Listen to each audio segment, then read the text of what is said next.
بھائی سلام کا جواب تو آنا چاہیے تھا. الحمد للہ نحمده ونستعینه ونستغفره ونؤمن به ونتوکل علیہ ونعوذ باللہ من شرور انفسنا ومن سیئات اعمالنا من يهده الله فلا مضل له ومن يضلله فلا هادي له ونشهد أن لا إله إلا الله وحده لا شريك له ونشهد أن سيدنا ومولانا وحبيبنا وشفيعنا ونبينا وسندنا محمدا عبده ورسوله. أما بعد، قال الله عز وجل في القرآن المجيد والفرقان الحميد: أعوذ بالله من الشيطان الرجيم، بسم الله الرحمن الرحيم. يا أيها الذين آمنوا إذا لقيتم فئة فاثبتوا واذكروا الله كثيرا لعلكم تفلحون وأطيعوا الله ورسوله ولا تنازعوا فتفشلوا وتذهب ريحكم واصبروا إن الله مع الصابرين. صدق اللہ العظیم.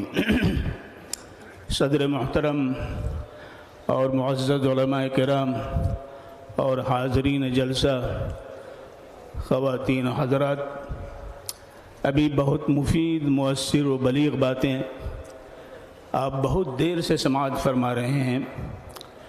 اصل بات تو یہی ہے جو ہمارے ابھی معزز خطیب جناب مولانا عبید اللہ صاحب اعظمی نے کہی کہ جب تک اندر کی قوت نہ ہو، باہر سارے جتن کرنے کے بعد بھی افادیت و نافعیت، صالحیت اور صلاحیت کا ظہور نہیں ہوتا ہے. یعنی یہ کہ اگر بہتر سے بہتر دوا ہم استعمال کریں، اچھی خوراک بھی لیں، اچھے ڈاکٹر سے ہم رابطہ بھی قائم کریں، لیکن ہمارے جسم کے اندر دوا کے قبول کرنے کی صلاحیت اگر نہیں ہے تو ہم اس دوا سے یا اس ڈاکٹر سے یا اس طریقے معالجہ سے ہم علاج سے فائدہ نہیں اٹھا سکتے ہیں. اسی لیے ضرورت یہ ہے کہ ہمارے اندر جمنے کی صلاحیت ہو، ڈٹنے کی صلاحیت ہو، فیصلے کی قوت ہو. اسی لیے قرآن پاک کو اللہ رب العزت نے نازل کیا ایسے نازک وقت میں جب جناب محمد الرسول اللہ صلی اللہ علیہ وآلہ وسلم بدر کے موقع پر 313 نفوس قدسیہ کے ساتھ ہیں اور 1000 کی تعداد کفار و مشرکین کی ہے جو تیر و تفنگ سے لیس ہیں.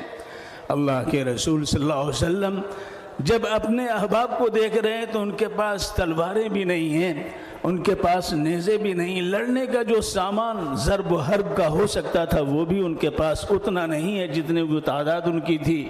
یہاں تک کہ حضرت عکاشہ رضی اللہ تعالی عنہ نے کہا حضور میں کس طرح لڑوں؟ تو جناب محمد الرسول اللہ صلی اللہ علیہ وآلہ وسلم نے ایک کھجور کی شاخ ان کو دے دی اور اللہ کے رسول کے معجزے سے وہ شاخ ایک تلوار کی شکل اختیار کر گئی اور وہ تلوار وہاں تو کام آئی، اس کے ساتھ حضرت امیر معاویہ کے خلافت کے زمانے تک وہ تلوار موجود و محفوظ رہی. تو اللہ تبارک و تعالیٰ کی نصرت کیسے آئی؟ اس ثبات کے ذریعے، اس فیصلے کے ذریعے، ثبات قدمی و ثبات قلبی کے ذریعے، ڈٹنے کے ذریعے. اللہ کے رسول صلی اللہ علیہ وسلم اپنے عریش کے اندر ایک چھوٹی سی جھوپڑی کے اندر آپ اللہ کے حضور میں دعا کر رہے ہیں. ایک وہ مجمع تھا اور آج کا یہ مجمع ہے. آج یہ جہاں تک نظر پہنچ رہی ہے مجمع ہی مجمع نظر آ رہا ہے اور مختلف ملک کے حصوں سے یہاں جمع ہوئے ہیں. یہ اتنا بڑا شہر گلستان بنگلور کا، بنگلور نے اپنے لخت جگر کو لا کر کے یہاں ڈال دیا ہے اور وہاں وہ مدینہ منورہ کے لخت جگر آ کر کے بدر کی وادی کے اندر تھے. ان کی تعداد 313 تھی. ایک مجمع تھا. اللہ کے رسول کیا دعا فرما رہے تھے؟ اللہ کے رسول کی دعا تھی ان تہلک اللہم ان تہلک هذه العصابة لا تعبد اللهم ان تهلك هذه العصابة لا تعبد اللهم ان تهلك هذه العصابة لا تعبد. اے اللہ اگر یہ مٹھی پر جماعت آج کام آ گئی تو تیری عبادت نہیں کی جا سکتی ہے. کس قوت کے ساتھ، کس اعتماد کے ساتھ، کس یقین کے ساتھ، کس ایمان کے ساتھ جناب محمد الرسول اللہ صلی اللہ علیہ وسلم نے یہ بات کہی. یہ آیت اس وقت نازل ہوتی ہے، یا ایھا الذین آمنوا اذا لقیتم فئۃ فاثبتوا. اے ایمان والوں سے خطاب کیا گیا ہے، کسی اور سے خطاب نہیں کیا گیا ہے. ان ایمان والوں سے جن کو اللہ رب العزت نے ایمان کی اتنی بڑی دولت دی ہے، اتنی بڑی دولت دی ہے کہ اگر ساری کائنات سونے کی ہو جائے، ساری کائنات سونے کی ہو جائے، اور ایک منکر خدا، ایک ایسا شخص جو اس شریعت کو ماننے والا نہیں ہے، اگر اللہ کے حضور میں اس کائنات کے برابر سونا پیش کرے اور اتنا اور بھی سونا پیش کرنے کی پیشکش کرے اپنی نجات کے لیے، اپنی بقا کے لیے، اپنی مکتی اور چھٹکارے کے لیے، اللہ تبارک و تعالیٰ کے حضور میں اتنا سونا ایک فرد کی مکتی اور چھٹکارے کے لیے، آزادی کے لیے اللہ تعالیٰ قبول نہیں فرمائیں گے.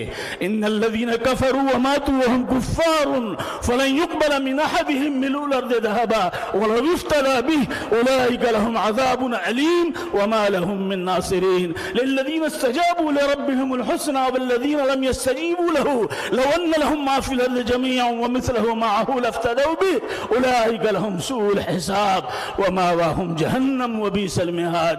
اللہ تبارک و تعالیٰ نے صاف صاف فرمایا ہے. اس لیے اس آیت کو جو اس وقت نازل ہو رہی ہے، یا ایھا الذین آمنوا اذا لقیتم فئۃ فاثبتوا، اے ایمان والو جب تمہاری مدبھیڑ ہو جائے ایسی جماعت سے جو تمہاری زبان کو، تمہاری شناخت کو، تمہاری ثقافت کو، تمہاری روحانیت کو، تمہاری معنویت کو، تمہاری اجتماعیت کو، اگر وہ اس پر نرگے کر رہے ہیں، اس پر وہ اس کو کھول لینے کی کوشش کر رہے ہیں، فَاثْبُتُوا، جم جاؤ، قدم بھی جماؤ اور دل بھی جماؤ. اسی لیے ہم نے قرآن پاک دیا ہے. اللہ کہتا ہے قُلْ نَزَّلَهُ رُوحُ الْقُدُسُ مِنْ رَبِّكَ بِالْحَقِّ لِيُثَبِّتَ الَّذِينَ آمَنُوا واللہ یہدی من یشاء. اللہ تبارک وبشرى من للمسلمین. اللہ تبارک و تعالیٰ نے اتارا ہے قرآن پاک کو اسی لیے تاکہ ہماری دل جمعی بھی ہو سکے اور ہم ثبات قدمی کے ساتھ فیس کر سکیں اپنے مسائل کا، فیس کر سکیں اپنے معاملات کا، فیس کر سکیں اپنے مقابل کا، فیس کریں دنیا کے اندر کارزار حیات میں جو مسائل پیش آئیں اس کو فیس کر سکیں، مقابل کر سکیں. اللہ تبارک و تعالیٰ نے جب کفار و مشرکین مکے والوں نے جب یہ کہا کہ یہ کیا بات، آپ اللہ کے نبی ہیں، تو ایک ہی دفعہ قرآن پاک کیوں نہیں نازل ہو جا رہا ہے؟ یہ بار بار کیوں نازل ہوتا ہے؟ اللہ تبارک و تعالیٰ نے فرمایا وقال الذین کفروا لولا نزل هذا القرآن على جملة واحدة لِيُثَبِّتَ بِهِ فُؤَادَكَ وَرَتَّلْنَاهُ تَرْتِيلًا. اللہ تعالیٰ فرماتے ہیں کہ یہ کہہ رہے ہیں کہ ایک ہی دفعہ کیوں نہیں نازل ہو رہا ہے؟ ہم تھوڑے تھوڑے کر کے اس لیے اتارتے ہیں تاکہ آپ کے دل کو مضبوط کریں اور قدموں میں ثبات پیدا کریں، اس لیے ہم اتارتے ہیں. لہذا اس موقع پر یہ آیت نازل ہوئی جس کے بارے میں حضرت تھانوی رحمۃ اللہ علیہ نے صاف صاف لکھا ہے کہ کامیابی کے لیے یہ 5 سوتری 5 نقطے والے یہ پروگرام جو اللہ رب العزت نے ہمیں دیا ہے وہ یہ ہے یا ایھا الذین آمنوا اذا لقیتم فئۃ فاثبتوا. اے ایمان والو جمو، جب تمہاری مدبھیڑ ایسی جماعت سے ہو جائے، آج حالات وہی ہمارے سامنے. لہذا اللہ کی یاد سے قوت ملتی ہے، اللہ کی یاد سے. پانی میں تاثیر ہے پیاس بجھانے کی، کھانے میں تاثیر ہے بھوک ختم کرنے کی، لوگوں یہ تاثیر ہے ایسے ہی سکون کے لیے، ثبات قدمی کے لیے، دل جمعی کے لیے تاثیر ہے قرآن پاک کے اندر اللہ نے رکھی ہے. الا بذکر اللہ تطمئن القلوب والذین آمنوا وعملوا الصالحات طوبی لهم وحسن مآب. لہذا اللہ اور اللہ کے رسول کی اطاعت ہو. اور چوتھی بات یہ ہے کہ آپس کے اندر اتحاد کی فضا ہو. لا تنازعوا فتفشلوا وتذهب ريحكم واصبروا ان اللہ مع الصابرین. لیکن اگر ہم نے اس میں کوئی کوتاہی کی تو ایسی صورت میں ہمارے لیے جو ہے مشکلات پیش آئیں گی. ایک لطیفہ ہے وہ سنا کر کے میں اپنی بات ختم کر رہا ہوں. ایک شیر نے ایک گائے کو دوڑایا، گائے بھاگی، بھاگتے اس نے دیکھا کہ اب شیر سے میں نہیں بچ سکتی، تو شیر سے بچنے کے لیے ایک تالاب میں اس نے چھلانگ لگا دی.